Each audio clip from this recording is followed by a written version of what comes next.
The porch light flickered 3 times before going dark. Martha thought it was just the wind.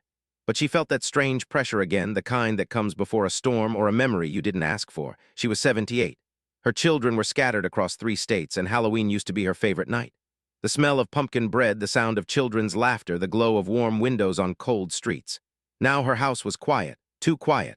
That's when she heard the knock, 3 soft raps. Then silence. Her hand went to the doorknob, but she hesitated because last year she'd opened it without thinking, and it hadn't been kids, it had been 2 strangers selling roof repair deals who wouldn't leave until she pretended to call her son. That's the first thing you shouldn't do on Halloween if you're a senior. Don't open every door, even when it feels rude not to, even when it breaks your heart. Safety first, warmth second. Because the world has changed, and while Halloween still feels innocent, it sometimes hides sharp edges. So here's a small habit Martha learned to keep her peace. Before dusk, she turned on her lights but left a single candle flickering inside by the window where she could see the street. She kept a bowl of candy on a chair outside the door with a handwritten note. "Take one, dear ghosts, I see you." And she sat inside with a cup of tea, watching, smiling, connected but safe. Her heart felt full again, but her door stayed locked. That one choice changed everything, because she stopped feeling afraid and started feeling wise. What this means for anyone over 65, you can still celebrate the magic, but you don't owe anyone your safety. Enjoy the moment, but stay in control of your space, your energy, your peace. There's another thing seniors often do on Halloween without realizing, and it drains their energy for days after. They stay completely alone that night. They turn off the lights, close the blinds, and tell themselves, it's just for one evening. But silence isn't neutral. It grows, it echoes, it amplifies every thought you wish would just pass through quietly. That's what happened to George, 74, from Oregon, a retired postal worker widowed 5 years ago. He never cared much for costumes, but every Halloween his late wife would carve the pumpkin and place it by the window. After she passed, the pumpkin stayed in the attic, until last year. He said, "I don't know why I did it, I just missed the light." So he went to the store, bought a small pumpkin, and spent half an hour carving it, awkwardly, clumsily. His hands shook, his knife slipped once, and he almost gave up. But when the candle went inside and the flame lit up the little crooked smile, something shifted. He felt her there, not as a ghost, but as warmth. Neighbors saw the glow and stopped by with cookies. They talked, laughed, stayed half an hour. That night he went to bed feeling human again. For anyone over 60, don't let Halloween become a night of isolation. Even a short call to a friend, a video chat with grandkids, or a shared dessert can change how your body feels the next morning. Loneliness may raise blood pressure, slow memory, and make sleep restless. But connection, even small, brings the body back to calm rhythm. If you live alone, prepare in advance. First, light one warm lamp in your favorite room before sunset. Next, set out a comfort object, a photo, a blanket, or something with scent memory like cinnamon or vanilla.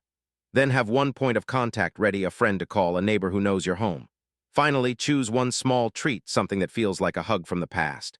You'll notice the difference in your breathing, in your shoulders. It's the feeling of being safe in your own skin again. And here's the quiet truth. Halloween isn't dangerous because of the dark outside. It's dangerous because of the dark inside, the one that grows when no one's voice touches yours. But one candle, one phone call, one pumpkin, they can push that darkness back.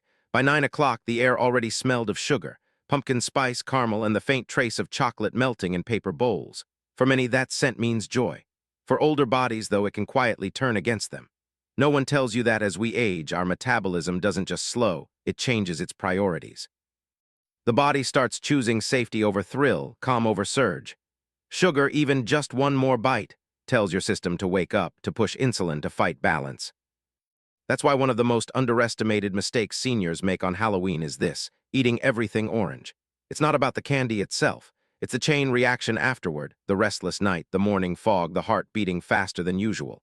And yet, refusing every sweet also feels like refusing life. So what's the middle ground? Margaret, 69, found it almost by accident. She'd always baked her legendary pumpkin loaf for the kids on her street. But one year she kept half for herself and ended up feeling awful the next day. She promised herself she'd never punish her body for nostalgia again. The following Halloween, she tried something new. She took half the sugar out of her recipe and added cinnamon, ginger, and a few drops of vanilla. Then, before anyone knocked, she sliced one small piece for herself, wrapped it in warm foil, and ate it slowly by candlelight. The flavor was gentler, but it lasted longer. She said it felt like tasting memory, not chasing it. That's the habit she shared with her daughter later. Don't eat to fill silence, eat to bless the moment.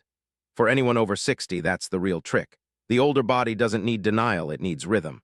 One small indulgence is fine when it's chosen consciously. The difference lies in the speed and intention. If you crave something sweet tonight, pause first.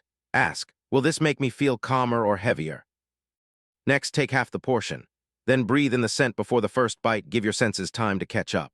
Finally, savor it like a gift, not a habit. Your body will respond with gratitude, not rebellion. You'll sleep easier, wake clearer.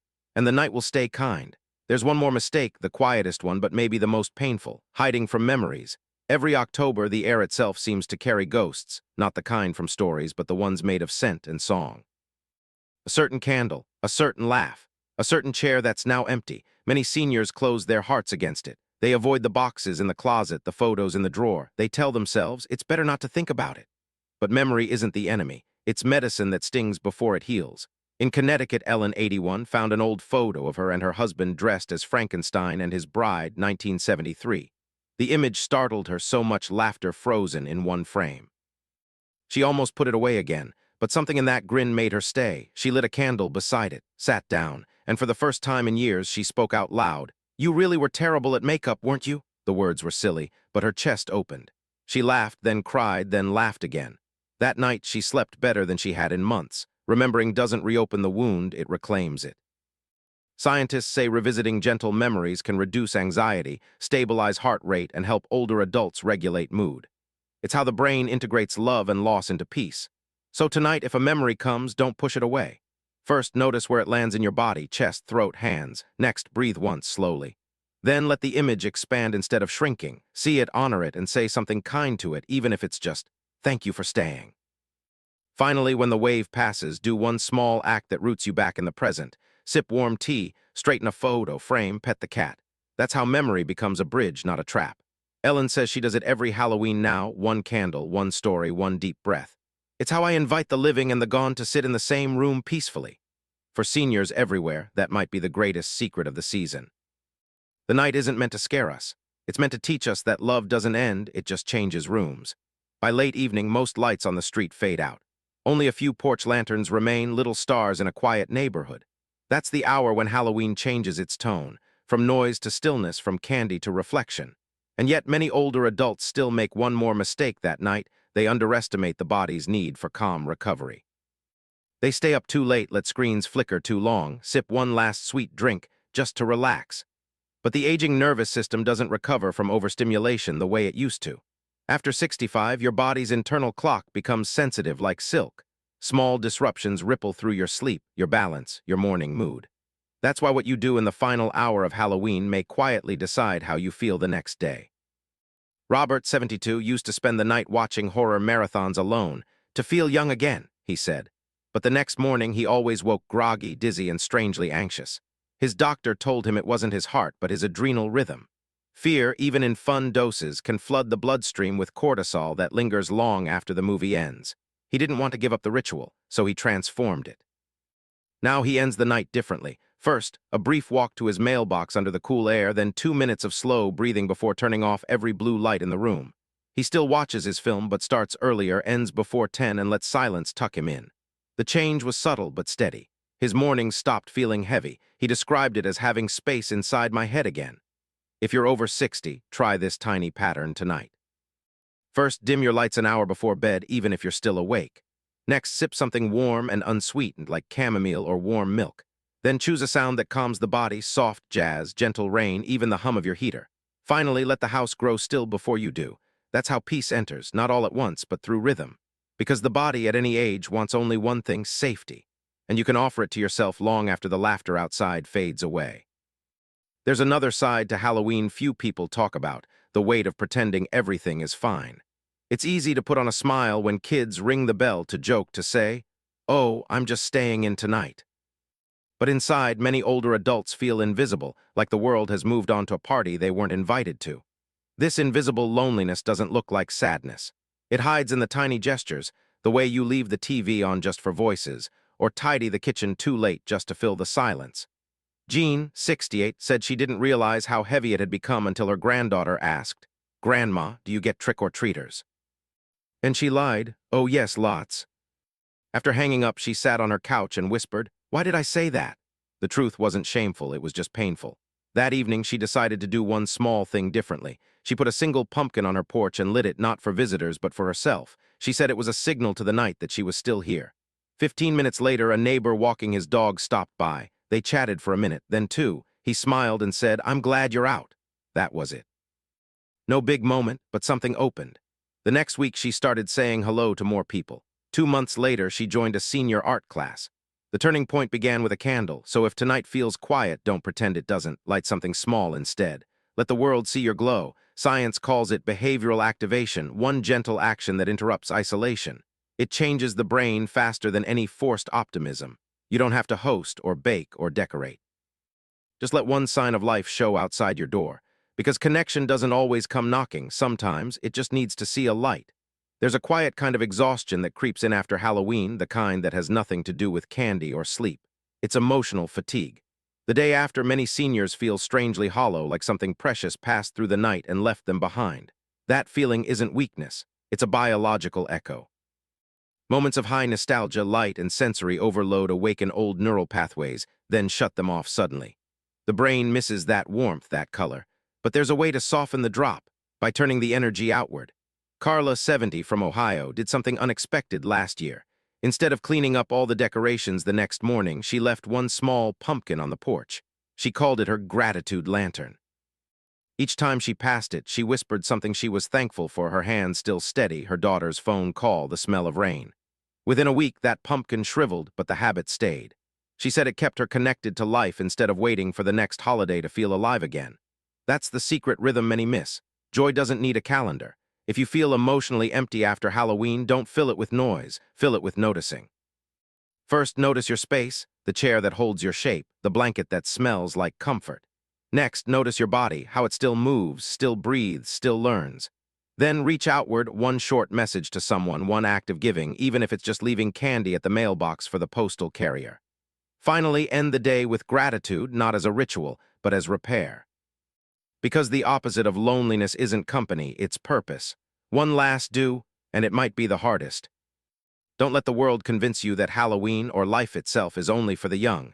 You've seen more midnights than most people will. You've carried more ghosts and still wake up each morning. That isn't a reason to step back, it's a reason to lead softly. In a community center in Vermont, a group of seniors created their own Golden Halloween. No horror, no candy. They invited neighbors for storytelling, herbal tea, and quiet laughter. The walls glowed with paper lanterns painted by wrinkled hands. One woman said, "We stopped trying to relive the old days. We started making new ones." That's the transformation waiting behind every "I'm too old for this." Because aging isn't retreat, it's mastery. Hear us how they did it. First, they reclaimed the story, turning fear into fun, loneliness into gathering. Next, they used memory as decoration, framed old photos, mixed scents of nutmeg and pine, and played music from their 20s. Then they created a memory exchange bowl. Everyone picked a note describing one moment of courage from their past. Finally, they ended the night by writing one sentence of hope for the next year. It wasn't loud. It was luminous. That's how you turn a holiday into healing. You remind yourself that your light still matters, maybe even more now. So if the world outside feels too young, too loud, too fast, light your own corner of it. Make it slower, truer, yours, because the real power of growing older is this. You no longer need to prove your place in the world. You create it, quietly, beautifully, on your own terms. When dawn comes after Halloween, the world always looks softer. The streets are littered with candy wrappers, the wind carries the faint scent of smoke and sweetness, and the world exhales. For most people, the night is over. But for you, it's the moment to remember what the night really meant. You didn't open every door. You didn't drown yourself in sugar. You didn't hide from memory or sink into silence. You protected your peace and found that it glows brighter than any jack-o'-lantern.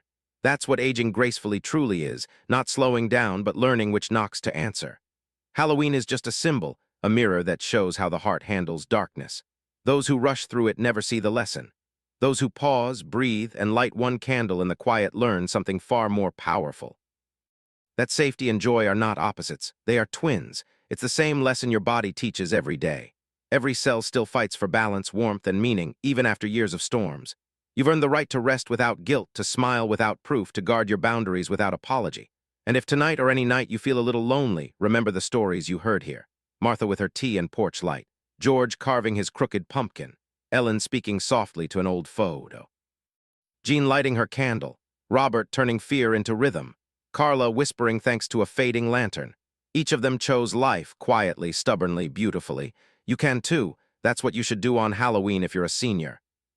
Stay safe, stay connected, stay lit from within, because the real trick is surviving the dark. And the real treat is knowing you still shine. Thank you for being here. If this story stayed with you, leave a few words below. What memory of Halloween still lives in your heart? And if you haven't yet, subscribe for more stories made for you, for the strength, humor, and quiet brilliance of growing older with grace.